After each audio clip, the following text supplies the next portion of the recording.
In today's video, I'm going to teach you how to join a workspace in ClickUp, invitation method. Joining a ClickUp workspace is all about using an invitation, and the process is quick and straightforward once you know where to look. I'll walk you through how invitations work, how to send them, what the recipient needs to do to join, and how to manage the people who have access to your workspace.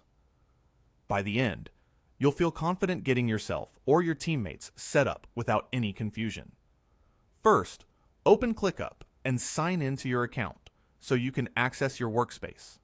If you're already part of a workspace, you'll land on the main overview area. If you're brand new, you'll still be able to join a workspace as soon as someone sends you an invitation link.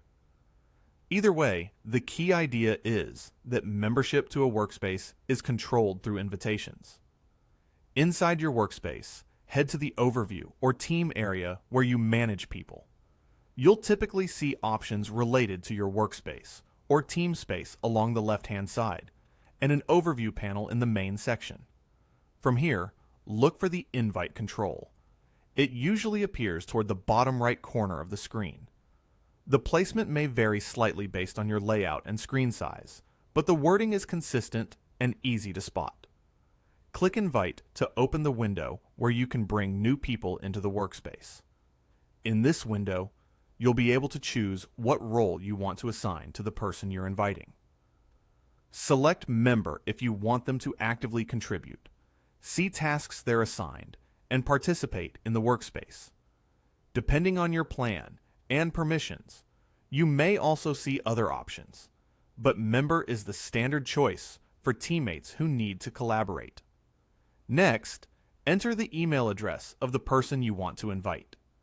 If you're inviting more than one person, you can type multiple email addresses and separate them with commas. This is a great time saver if you're onboarding a group.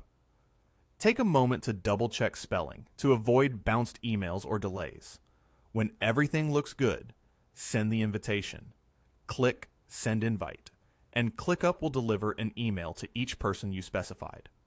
That message contains a unique link that connects them to your workspace. On the recipient's side, they'll need to accept the invitation. They'll find the email in their inbox, and clicking the link will guide them into ClickUp. If they already have an account, they'll be prompted to log in and will be added to the workspace automatically. If they don't have an account yet, they'll be walked through creating one before they join. Once they accept, they'll appear in your workspace as active members with the role you selected. If the person doesn't see the email right away, ask them to check their spam or promotions folders. Corporate filters can sometimes delay or reroute automated messages, so a quick search for ClickUp in their inbox can help. If necessary,